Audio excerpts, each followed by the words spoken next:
ওকে শিক্ষার্থী বন্ধুরা, তোমরা যারা এসএসসি 2026 বোর্ড পরীক্ষা দিবা, তোমাদের ইংরেজি প্রথম পত্রে কিভাবে পাস মার্ক তুলতে হবে আজকে ভিডিওতে তোমাদেরকে সম্পূর্ণ বুঝিয়ে দেব। তোমাদের ইংরেজি প্রথম পত্রে কিভাবে তুমি 40 মার্ক পাইবা, ভিডিওটা যদি দেখো তাহলে তুমি অবশ্যই 40 মার্ক তুলতে পারবা, কেউ ফেল করবা না, ধরে রাখো। তো দেখো, এই ধরনের একটা প্রশ্ন বা কুইশন তোমাদেরকে দেওয়া হবে, দিয়া বলবে আনসার করার জন্য সময় দিবে 3 ঘন্টা সময়, মার্ক থাকবে 100 মার্কের ইংরেজি প্রথম পত্রে। তো দেখো কিভাবে আনসার করতে হয় সম্পূর্ণ তোমাদেরকে 1 নং থেকে ধরে 11 নং পর্যন্ত আমি সুন্দর করে বুঝিয়ে দিব কিভাবে তোমাকে আনসারগুলা করতে হবে। তো দেখো আনসারগুলো এভাবে করতে হবে, তোমাদেরকে বুঝিয়ে দেব। তো ভিডিওটা অবশ্যই কি করতে হবে, সম্পূর্ণ দেখতে হবে, না টেনে, ঠিক আছে। তো প্রথমে তোমাকে কি করতে হবে, একটা ওএমআর শিট ফিল আপ করতে হবে। তো ওএমআর শিট ফিল আপ করতে যারা পারো না, তোমরা আগের ভিডিও দেখে নিতে পারো। আগের ভিডিওতে আমি ওএমআর শিট ফিল আপ করা তোমাদেরকে বুঝিয়ে দিয়েছি। তো তোমাদেরকে এরপরে ঘন্টা দিলে একটা পরীক্ষার হলে কি দিবে, প্রশ্ন দিবে, এই ধরনের একটা প্রশ্ন দিবে। প্রশ্ন দেখে তোমাদেরকে বলা হবে আনসার করার জন্য। তো দেখো এই যে পেসেজটা আসছে ইংরেজি প্রথম পত্রে, যে প্রথমেই যে পেসেজটা আসে ভাইয়া, তো এই পেসেজটা কোথায় থেকে আসে, এটা হলো সিন পেসেজ। এটা তোমাদের ইংরেজি প্রথম পত্র যে বইটা আছে না, এইটা থেকে হুবহু পেসেজটা আসবে, হুবহু এই পেসেজটা দেওয়া হবে, কোনো পরিবর্তন হবে না। তো হুবহু তোমাদেরকে ইংরেজি প্রথম পত্র বই থেকে পেসেজটা দিয়া বলা হবে কি করার জন্য, choice the best answer from the alternative. তো তোমাদেরকে কি বলা হয়েছে, এই এমসিকিউগুলা আনসার দেওয়ার জন্য বলা হয়েছে। তো এখানে 7টা এমসিকিউ, আনসার দিতে পারলে তুমি কত মার্ক পাইবে ভাইয়া, 7 মার্ক পাবা। কোথায় থেকে আনসার দিতে হবে, গল্প রিলেটেড তোমাকে আনসার দিতে হবে। তো এরপরে দেখো 2 নংয়ে, 1 নং তো দেখলাম, এরপরে 2 নংয়ে আনসার দ্য ফলোয়িং কুইশন। এই কুইশনগুলো তোমাকে কি করতে হবে, আনসার দিতে হবে। তো দেখো এই গল্প থেকে তোমাকে 5টা প্রশ্ন করা হয়েছে, তোমাকে 5টা প্রশ্নের উত্তর দিতে হবে। মার্ক কত পাইবা ভাইয়া, 10 মার্ক পাইবা।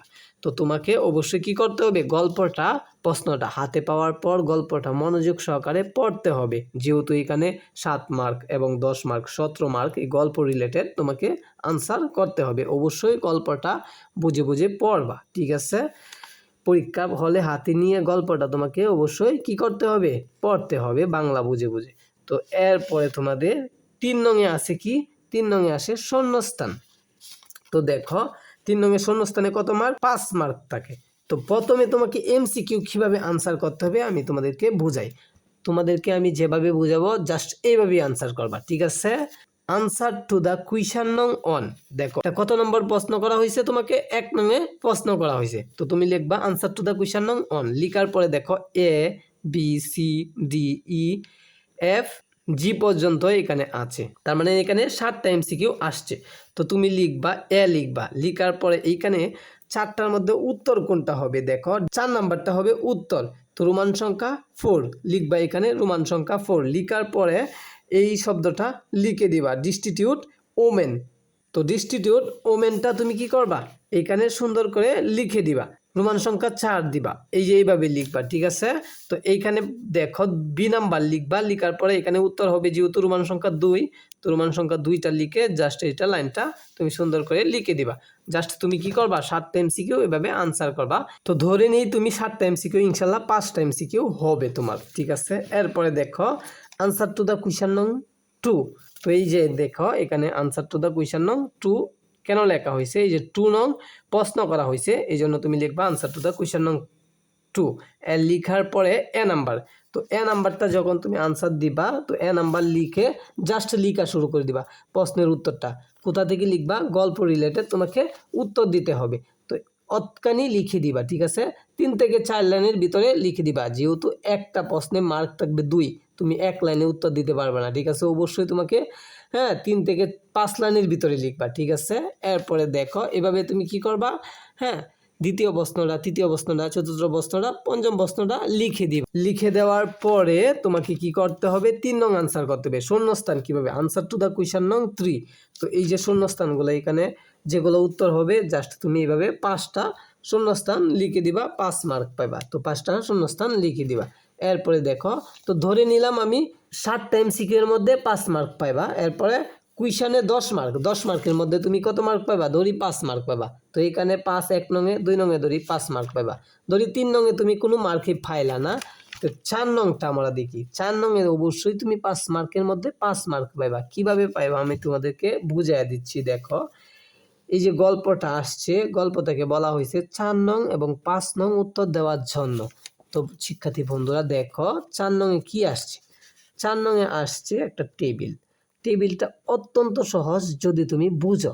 হো অর্থ কে, এরপর হোয়াট অর্থ কি, ইয়ার অর্থ বছর, এরপর ইভেন্ট অর্থ ঘটনা, হোয়ার অর্থ কোথায়, হুম অর্থ যাকে। তো এইখানে বসবে কি, বসবে হোয়াট মানে কি, কি বসবে, অথবা হো মানে ব্যক্তি বসবে। এরপরে এখানে ইয়ার মানে কি, সাল বসবে। ইয়ার মানে কি, বছর, মানে এখানে সাল বসবে। ইভেন্ট মানে ঘটনা, এখানে ঘটনা বসবে, কি ঘটনা ঘটেছিল জাস্ট এটা বসবে। হোয়ার তো কোথায়, কোথায় মানে কি, স্থানের নাম বুঝাইছে। দেখো লন্ডন এটা একটা স্থানের নাম, তো এখানে অবশ্যই কি বসবে, স্থানের নাম বসবে। এরপরে হুম অর্থ যাকে, যাকে মানে একজন ব্যক্তিকে বুঝাইছে, তো এখানে হুম বসবে। ঠিক আছে, তো এটা বুঝলেই তুমি 5-এর মধ্যে 5 পাওয়া যাইবা। তো দেখো আমরা একটু সমাধান করা তোমাদেরকে শিখাইয়া দিই। ধরো আমি একটাও পারি না, তো এখন দেখি কিভাবে আমি বের করতে পারি সমাধানগুলো। দেখো মিল্টন ইয়ার মানে কত বছরে, ঠিক আছে, কত বছরে, মিল্টন মানে কত বছরে, এখানে খালি আছে, দেখো এখানে সাল আসবে। ঠিক আছে, ব্রন মানে কি, জন্মগ্রহণ করছে লন্ডনে। তো মিল্টন জন্মগ্রহণ করছে কত বছরে, লন্ডনে জন্মগ্রহণ করছে, তো এখানে সালটা আসবে। দেখো আমরা জন্ম সালটা এখান থেকে বের করি। তো মিল্টন, জন মিল্টন, এই যে দেখো এখানে প্রথম লাইনে জন্মস্থান নাই, দ্বিতীয় লাইনে আছে হি দে, এই জন মিল্টনকেই বোঝানো হয়েছে। তো দেখো ওয়াজ ব্রন অন ডিসেম্বর 9, 1608 সাল ইন লন্ডন। তো লন্ডনে কি করছেন তিনি, 1608 সালে জন্মগ্রহণ করছেন। তো এইখানে উত্তর হবে 1608। তো দেখো 4 নাম্বার, 1 নাম্বারটা উত্তর হবে 1608 সাল। তো এইখানে তুমি কি করবা, 1608 সাল লিখে দিলে উত্তর হয়ে গেছে, একবারে সহজ। বি নাম্বারটা দেখো, হি ডিড করেছিল, মানে মিল্টন কি করেছিল, MA পাস করেছিল। হয় আর কোথায় করেছিল MA পাসটা। তো আমরা এখন স্থানের নামটা দেখব, MA পাস কোন লাইনটাতে আছে, বা MA কোন লাইনে আছে দেখবো, আমরা খুঁজে বের করব। দেখো এই পেসিসে তো MA শব্দটা আছে, দেখো কোথায়, যদি আমরা একটু খুঁজি, দেখো এই যে এই লাইনে এইখানে MA আছে। তো এই লাইনটা কোথা থেকে শুরু হয়েছে, শুরু হয়েছে এইখান থেকে। দেখো এই যে এখান থেকে, at the age of 17 he went to Cambridge university. তো ক্যামব্রিজ ইউনিভার্সিটি হলো একটা স্থানের নাম, ইউনিভার্সিটি জায়গার নাম। তো কি করছিল তিনি, ক্যামব্রিজ ইউনিভার্সিটিতে পাশ করেছিল। হয়ের জায়গায় আমরা ক্যামব্রিজ ইউনিভার্সিটি দিয়ে দিব, তাহলেই কিন্তু আমরা উত্তর হয়ে গেল। এরপরে দেখো হি 1642 মেরিট বিয়া করেছিল। তো মিল্টন কি করছিল, 1642 সালে বিয়া করছিল। এখন কোন ঘরটা খালি আছে, হুম কাকে, মানে যাকে, যাকে বিয়া করছিল না তার নামটা আমরা এখানে দিয়ে দিব। তো আমরা ডিরেক্ট খুঁজবো গল্পে 1642 মেরিট শব্দটা খুঁজবো। দেখো 1642, এই যে দেখো 1642, তো মেরিট করছিল কাকে, এই যে নামটা সুন্দর করে দেওয়া আছে, মেরি পয়েল। তো মেরি পয়েলকে তিনি কি করছিল, বিয়া করছিল। তো এই উত্তর হবে 3 নম্বরটা, মেরি পয়েল। তো এই জায়গায় কি বসবে ভাইয়া, মেরি পয়েল, তাহলে তিনি কি করছিল, মেরি পয়েলকে বিয়া করছিল। এবার 4 নাম্বারটাও এভাবে তুমি খুঁজবা, ঠিক আছে, তো খুঁজে দেখবা, এখানে সুন্দর করে পাওয়া যাইবা।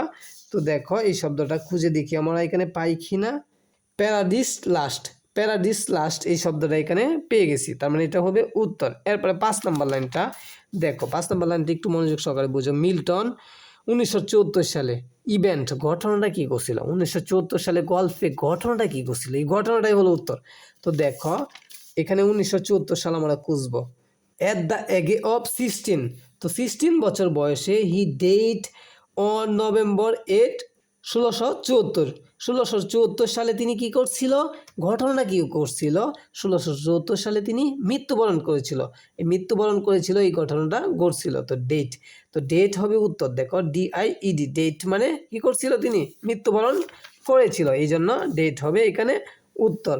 তো এখানে কি দিব আমরা, ইভেন্ট এখানে ডেট দিব। দেখো দিলাম। তো 5টা MCQ তুমি অনায়াসে 5 মার্ক পাওয়া যাবে। একটু বুদ্ধি কাটায় কি করতে হবে, তোমাকে আনসার দিতে হবে।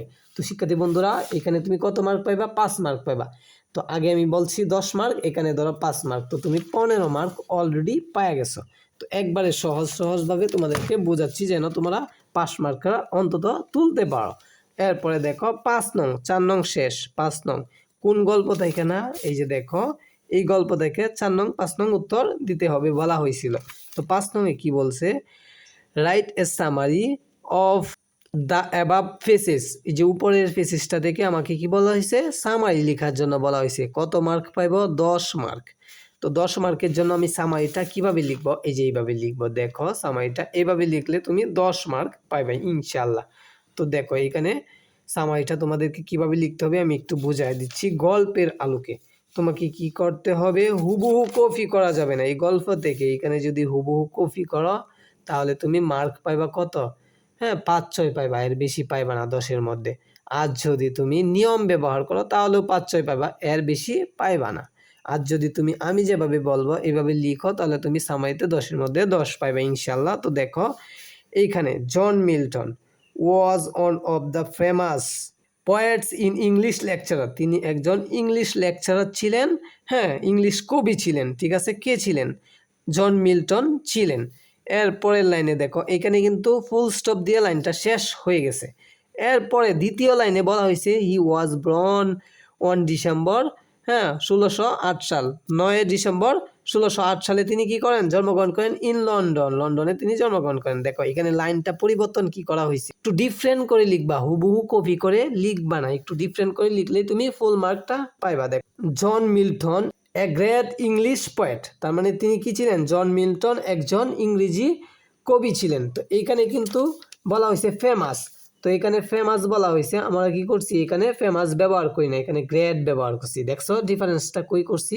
এরপরে দ্বিতীয় লাইনে তিনি জন্মগ্রহণ করছে এটা এখানে লেখা আছে, প্রথম লাইনে না দ্বিতীয় লাইনে, কিন্তু আমি এখানে কমা ব্যবহার করে প্রথম লাইনে নিয়ে আসছি। Was born in London in 1608 সাল, তিনি 1608 সালে কি করছেন, জন্মগ্রহণ করছেন। তো এখানে তারিখটা আমরা ব্যবহার করি নাই। এবং লন্ডন, এইখানে কিন্তু শিক্ষার্থী বন্ধুরা লন্ডন পরে, সালের পরে ছিল, আমরা কি করছি এখানে সালের আগে নিয়ে আসছি, ঠিক আছে। এভাবে তোমাকে একটু পরিবর্তন করে লিখলেই তুমি কি করবা, 10 মার্ক পাইবা। তো তোমাকে বুঝে বুঝে সামারি কি করবা, বইয়ের মধ্যে 50টা সামারি গল্পের প্র্যাকটিস করবা, প্র্যাকটিস করলে দেখবা নিজে নিজেই পারবা, প্র্যাকটিস করলে দেখবা সব কিছু তুমিই পারবা, অন্য কেউ শিখাইতেও হবে না, ঠিক আছে। অবশ্যই তোমাকে একটু সময় দিয়ে প্র্যাকটিস করতে হবে। তো দেখো এইখান থেকে শুরু করে এই পর্যন্ত লিখবা, কোনো ফাঁকা জায়গা মাঝখানে রাখবা না। আর কি করতে হবে, অ্যাসার্টিভ সেন্টেন্সে লিখতে হবে। সেন্টেন্স কত প্রকার, 5 প্রকার, assertive, interrogative, optative, exclamatory, informative. এই 5 প্রকার সেন্টেন্সের মধ্যে তোমাকে অ্যাসার্টিভ সেন্টেন্সে লিখতে হবে। Subject plus verb plus object, এই সেন্টেন্সে তোমাকে কি করতে হবে, পুরা সামারিটা লিখতে হবে। এরপরে শিক্ষার্থী বন্ধুরা কি করতে হবে, দেখো তোমাকে ফুল পেজ লিখা যাবে না। দেখো তুমি কি করবা, একটু জায়গা বাকি রেখে এই মনে করো বেশ অর্ধেক পেজ লিখবা। সবাই প্রশ্ন করো ভাইয়া কত লাইন লিখবো বা কয় পেজ লিখবো সামারি, সামারি কি 2 পেজ লিখে দিব, না 2 পেজ লিখবা না। বাংলা দ্বিতীয় পত্রে সারাংশ সারমর্ম আসে না, এই সারাংশ সারমর্ম তুমি ছোট করে লিখো না গল্পের আকার থেকে। তো এই গল্পে থেকে তুমি যে ছোট করে লিখো এটাই হলো ইংলিশে সামারি। তো সামারি এখানে আমি কয় লাইন লিখছি, 1 লাইন 2 লাইন, হ্যাঁ 3 line 4 line 5 line 6 line 7 line 8 line, 8 থেকে 7 লাইনের ভিতরে তুমি কি করবা, সামারিটা সম্পূর্ণ শেষ করবা, আর হুবহু কপি করতে পারবা না, ঠিক আছে। আমি যেগুলা বলতেছি অবশ্যই তুমি কি করবা, নিয়মটা মেনে লিখবা। তো একটু ডিফারেন্ট করে লাইনটা লিখবা এবং কি করবা, সিনোনিম ব্যবহার করবা। ভার্বের যে সিনোনিম আছে না, সিনোনিম মানে কি, সমার্থক শব্দ আছে না, সমার্থক শব্দ ব্যবহার করে তুমি সামারিটা লিখবা। সামারিতে ইনশাল্লাহ তুমি 10 মার্ক পাইবা। তো আমরা অলরেডি 15 মার্ক আগে পাইছি, এখন সামারিতে পাইছি 10 মার্ক, তো হইলে কত আমাদের 25 মার্ক অলরেডি হয়ে গেছে। তো সামারিতে অবশ্যই তুমি কি করবা, 10 মার্ক পাইবা এভাবে সুন্দর করে লিখলে। তো এরপরে যদি আমরা দেখি 5 নং পর্যন্ত দেখছি, এখন 6 নং, 6 নংয়ে এসে থাকে কি ভাইয়া, এক column, B column, C column. এই 3টা কলাম কি করার জন্য বলা হয়েছে, তোমাকে মিল করার জন্য বলা হয়েছে। মিল করে তুমি কি করবা, সেন্টেন্স তৈরি করবা, 5টি সেন্টেন্স। ঠিক আছে, এ একটা সেন্টেন্স, বি একটা সেন্টেন্স, সি একটা সেন্টেন্স, ডি একটা সেন্টেন্স, সি ই একটা সেন্টেন্স। এভাবে তুমি 5টা সেন্টেন্স তৈরি করবা। দেখো এ নাম্বার লাইনটা মিলছে কোনটার সাথে? রোমান সংখ্যা 2 এর সাথে, বি কলামের। এ নাম্বার লাইনটা রোমান সংখ্যা 2 এ সিস্টেম, এটার সাথে এটা কি হয়েছে? মিলছে। এরপরে দেখো এ সিস্টেম এটাকে কোন লাইনের সাথে মিলছে? এইখানে সি কলামের 3 লাইনের সাথে, অফ গভর্নমেন্ট। তার মানে democracy means a system of government. তো এই পর্যন্ত তুমি কি করবা? একটা লাইন মিলাই দিলা। এইভাবে 5টা লাইন মিলায়া তুমি লিখবা। তো ইনশাল্লাহ এখানে 1-2 নাম্বার পাইবা, ইনশাল্লাহ কমন পড়বে যদি তুমি এগুলা প্র্যাকটিস করো। যত এ কলাম বি কলাম আছে বইয়ের গাইডের বোর্ড কোয়েশনে আসছিল আগে, এগুলো একটু প্র্যাকটিস করবা, দেখবা হুবহু এসে গেছে। তো এর সাথে মিলছে রোমান সংখ্যা 2 প্লাস কি করবা? রোমান সংখ্যা 3। লিখার পরে কি করবা? হুবহু দেখে দেখে এখান থেকে লিখে দিবা, democracy means a system government. তো এভাবে আমি দেখে দেখে হুবহু 5টা লাইন লিখে দিব। প্রথমে আমরা এভাবে লিখব, লিখার পরে লাইনটা দেখে দেখে লিখে দিব। এরপরে দেখো 7 নং এ কি এসে থাকে ভাইয়া? 7 নং এ এসে থাকে রিয়ারেঞ্জ।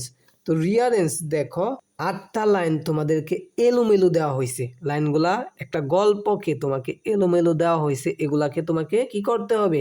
সিরিয়াল মতন লিখতে হবে। যে লাইনটা আগে হওয়ার কথা এই লাইনটা আগে লিখবা, যে লাইনটা পরে হওয়ার কথা এভাবে ধারাবাহিকভাবে তোমাকে লিখলে কত মার্ক পাবা? 8 মার্ক পাবা। 8টা লাইন এলোমেলো দেওয়া আছে। সামারি কিভাবে লিখবা? তো তুমি দেখো একটা ঘর বানাবা, আনসার টু দ্য কোয়েশ্চন নং 7 লিখার পরে একটা ঘর বানাবা। যেহেতু 8টা লাইন 1 2 3 4 5 6 7 8 পর্যন্ত লিখে এইখান থেকে তুমি খুঁজবা কোন লাইনটা প্রথমে হবে। দেখো এখানে সি নাম্বার লাইনটা প্রথমে হবে, অনস there lived a Ian man. তো এই যে এই সি নাম্বার লাইনটা এটা যেহেতু প্রথমে হয়েছে এই জন্য আমরা অনের সোজাসুজি সি নাম্বার লাইনটা লিখে দিলাম। এরপরে দেখো 2 এর সোজাসুজি জি নাম্বার লাইনটা লিখছি, সি এর পরের লাইনটা হবে জি নাম্বার লাইনটা, এই জন্য আমরা জি নাম্বার লাইনটা লিখে দিলাম। জি নাম্বার লাইনের পরের লাইনটা হবে এ নাম্বার লাইনটা, এই জন্য আমরা 3-তে এ লিখে দিলাম। তো এইভাবে আমরা H F D B E লিখে দিয়া কি করব? হুবহু দেখে দেখে বসায়া দিব। সি নাম্বার লাইনটা আছে না, এই লাইনটা জাস্ট আমরা প্রথমে দেখে দেখে বসায়া ফুল স্টপ পর্যন্ত আসলাম। আসার পরে জি নাম্বার লাইনটা এইখানে দেখো, এই যে জি নাম্বার লাইনটা হুবহু দেখে দেখে কি করব? লিখে দিয়ে ফুল স্টপ পর্যন্ত দিব। তো এইভাবে ধারাবাহিকভাবে আমরা পরে এ নাম্বার, পরে এইচ নাম্বার, পরে এফ নাম্বার, পরে ডি নাম্বার, পরে বি নাম্বার, পরে ই নাম্বার লাইনটা দেখে দেখে লিখে দিব। হ্যাঁ, তো তোমাকে প্রথমেই কষ্ট করে এই লাইনটা একটু খুঁজে বের করে লিখতে হবে সঠিকটি, ঠিক আছে? তাহলে তুমি 8 মার্ক পাবা। ধরে নিলাম তুমি এখানে 8 মার্ক অবশ্যই পাইছো। তো 25 আর 8 যোগ করলে কত হয়? 33 মার্ক হয়। এখানে মার্ক আমরা ধরি নাই এ কলমে বি কলমে, কিন্তু এইখানে আমরা অবশ্যই 8-এর মধ্যে 8 পাইব। কেননা দেখো তোমাদেরকে আমি বাংলা সহকারে রিয়ারেঞ্জ পড়াইছি, হ্যাঁ 8-10টা পড়াইছি বাংলা সহকারে, যাতে তোমার পরীক্ষা পর্যন্ত মনে থাকে। যারা বাংলা সহকারে পড়ে তাদের মনে থাকে। তুমি কি করো? গুরুত্বপূর্ণ দেখে বই থেকে অথবা আমার ভিডিও দেখে যেভাবে হোক তুমি যেগুলা ইম্পর্টেন্ট দেখে তুমি কি করো? রিয়ারেঞ্জগুলা বাংলা অর্থ সহকারে বুঝে বুঝে শিখে ফেলো। তাহলে তুমি এখানে 8-এর মধ্যে 8 পাইবা ইনশাআল্লাহ। একটু কষ্ট করতে হবে, জাস্ট তোমরা কষ্ট করে হলেও শিখে ফেলো। পরীক্ষায় যেহেতু আমাদেরকে পাস করতেই হবে এবং এ প্লাস পেতেই হবে। এরপরে দেখো 8 নং, আনসার টু দ্য কোয়েশ্চন নং 8, আনসার টু দ্য কোয়েশ্চন নং 9। তো এইগুলা 8 নং এবং 9 নংয়ে কি আসে? 10 মার্কের জন্য প্রশ্ন করা হয়ে থাকে কবিতা এবং গল্প থেকে, তোমাদের যে ইংরেজি প্রথম পত্র বইটা আছে এই বই থেকে, ঠিক আছে? তো তোমরা কি করবা? এগুলা যদি পারো তো ভালোই, না পারলে তো পারলাই না, কিন্তু তুমি একটু চেষ্টা করবা এগুলা শিকার জন্যে। তো এরপরে দেখো রাইটিং টেক্সট মানে কি ভাইয়া? লিখিত অংশ। কত মার্ক? 30 মার্কের জন্য তোমাকে দেওয়া হয়ে থাকবে। তো দেখো এখানে আসছে কি? এখানে আসছে হলো স্টোরি আসছে। তো স্টোরি এখানে প্রথম লাইনটা দেওয়া আছে, it was summer day and a crow because a very thirsty. তো এটা কি একটু দেওয়া আছে? স্টোরি গল্পটার প্রথম লাইনটা দেওয়া আছে, তোমাকে কি করতে হবে?